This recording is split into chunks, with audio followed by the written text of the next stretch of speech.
Hi, welcome student. In today's lecture, we understand the concept of superposition of wave. So first we see the types of waves. So in this slide, we see that the progressive wave is a transfer of energy from one place to another. म्हणजे एका ठिकाणाहून दुसऱ्या ठिकाणी energy transmit करण्याची जी process असते त्याला आपण काय म्हणतो, वेव्ह म्हणतो. म्हणजे त्या ठिकाणी फक्त काय होते, एनर्जी ट्रान्समिट केली जाते, मॅटर नाही. आता एनर्जी फक्त ट्रान्समिट होते, मॅटर नाही. हे नेमकं काय हे आपण नंतरून एक्झाम्पल घेऊ तेव्हा बघू. Now we see that there are two types of the progressive wave or wave. First one is the transfer wave and second is the longitudinal wave. So what is the transverse wave? The transverse wave has oscillations perpendicular to the direction of traveling of the wave. म्हणजे काय की wave ज्या डायरेक्शनने travel करते त्याच्या perpendicular डायरेक्शनने त्या पार्टिकलचं काय होतं आहे, व्हायब्रेशन होतं आहे. तर अशा वेव्हला आपण काय म्हणतो, ट्रान्सवर्स वेव्ह म्हणतो. And the longitudinal wave oscillate the parallel to the direction of travel of wave. म्हणजे ज्या वेव्हचं ऑसिलेशन किंवा ज्या वेव्हच्या पार्टिकलचं ऑसिलेशन त्या वेव्हच्या व्हायब्रेशनच्या पॅरलल डायरेक्शनने होत असेल तर त्याला आपण काय म्हणतो, लॉन्जिट्युडनल वेव्ह म्हणतो. त्यानंतर फ्रिक्वेन्सी बघा. आता वेव्हशी रिलेटेड काही कन्सेप्ट आहेत, जसं फ्रिक्वेन्सी असेल, वेवलेंथ असेल किंवा पिरियड असेल, तर ते आपण या ठिकाणी आधी डेफिनेशन बघतो आहे, नंतर त्याचं आपण एक्सप्लेनेशन बघू. The frequency is the number of waves or oscillations per second. म्हणजे एका सेकंदात त्या वेव्हने किती ऑसिलेशन्स कंप्लीट केलेत तो जो नंबर असेल त्या नंबरला आपण काय म्हणतो, फ्रिक्वेन्सी म्हणतो. And wavelength is the distance between same point of successive wave. त्या दोन वेव्हच्या दोन सेम पॉईंटमधलं डिस्टन्स म्हणजे त्याची वेवलेंथ असते. आता हे आपण थोडं डीपमध्ये बघू.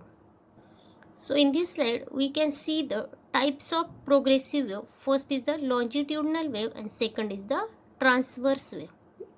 तर लॉन्जिट्युडनल वेव्हमध्ये काय होतं आहे बघा, की पार्टिकलचं जे व्हायब्रेशन आहे ते त्या वेव्हच्या पॅरलल डायरेक्शनने होतं आहे. आणि ट्रान्सफरमध्ये काय होतं आहे, पार्टिकलचं व्हायब्रेशन हे काय आहे, त्या वेव्हच्या परपेंडिक्युलर वेव्ह म्हणतो. म्हणजे थोडक्यात काय, तर वेव्हचं ट्रॅव्हलिंग आणि पार्टिकलचं व्हायब्रेशन याच्यात कितीचा 90 डिग्रीचा अँगल असेल किंवा दोन्ही एकमेकांना जर का परपेंडिक्युलर असतील तर अशा वेव्हला आपण काय म्हणतो, ट्रान्सवर्स वेव्ह म्हणतो. आणि ट्रान्सफर वेव्हचे टाईप्स आहेत किंवा ट्रान्सफर वेव्हचं जे एक्झाम्पल आहे ते वॉटर वेव्ह असतील किंवा string wave or a light wave, which are the transverse wave. Now here we see that the particles are vibrate in parallel direction to the direction of wave. लक्षात येते तुमच्या की wave ज्या दिशेने जाते त्याच डायरेक्शनने पार्टिकलचं व्हायब्रेशन होतं आहे. That is both are the parallel to each other and such wave is called longitudinal wave. लक्षात येते तुमच्या की पार्टिकलचं व्हायब्रेशन हे वेव्हच्याच डायरेक्शन, म्हणजे ज्या डायरेक्शनने वेव्ह जाते त्याच डायरेक्शनने पार्टिकल्स व्हायब्रेट होत असतील तर अशा वेव्हला आपण काय म्हणतो, लॉन्जिट्युडनल वेव्ह म्हणतो. आता मी मगाशी म्हटली की wave only transfer the energy. म्हणजे वेव्हमुळे काय होते, फक्त एनर्जी ट्रान्सफर केली जाते एका पॉईंटपासून दुसऱ्या पॉईंटला, मॅटर नाही. त्यासाठी एक एक्झाम्पल बघूया. तर आता आपण एक पक्षी या दोरीवर ठेवला आहे बघा.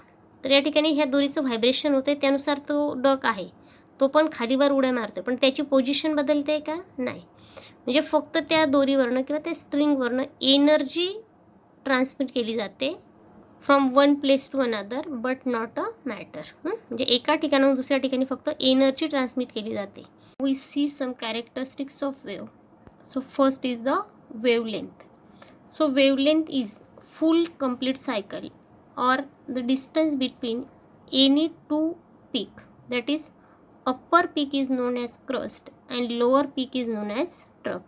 So the distance between any two successive nodes or crust or two successive trough is called wavelength of that wave. लक्षात आलं की जे वरचा जो पार्ट आहे ज्याला आपण उंचवटा म्हणतो किंवा क्रस्ट म्हणतो आणि खालचा जो भाग आहे त्याला आपण ट्रफ म्हणतो. तर कुठल्याही दोन क्रस्टमधलं किंवा दोन ट्रफ नजीकच्या ज्याला आपण सक्सेसिव्ह क्रस्ट किंवा सक्सेसिव्ह ट्रफ म्हणतो, तर ते जे डिस्टन्स असतं त्याला आपण काय म्हणतो, वेवलेंथ म्हणतो. And this wavelength is denoted by lambda. Now we see the amplitude. Here we see that the central line is a mean position. So maximum displacement of particle from mean position is called amplitude of wave. and it is denoted by A. Now our third concept is frequency of wave. So frequency of wave is number of complete wave in 1 second. म्हणजे एका सेकंदात किती waves complete झाल्या त्याला आपण काय म्हणतो, frequency म्हणतो. Here we see that if in 2 second we complete the 10 waves, then the frequency of wave is 10/2, that is the 5. तर आता पुन्हा आपण एक ट्रान्सफर वेव्हची रिव्हिजन घेऊ. The wave propagates in direction perpendicular to direction of particles is called the transverse wave. And the wave propagated in the form of crest and trough. जसं मी तुम्हाला मगाशी म्हटली की जर का वेव्हचं प्रॉपिगेशन हे त्या पार्टिकलच्या प्रॉपिगेशनच्या परपेंडिक्युलर डायरेक्शनने असेल, किंवा वेव्हची डायरेक्शन म्हणजे वेव्ह ज्या दिशेने जाते आणि पार्टिकलची डायरेक्शन याच्यात जर का 90 डिग्रीचा अँगल असेल, that is both are the perpendicular to each other, then such a type of wave is called transfer wave.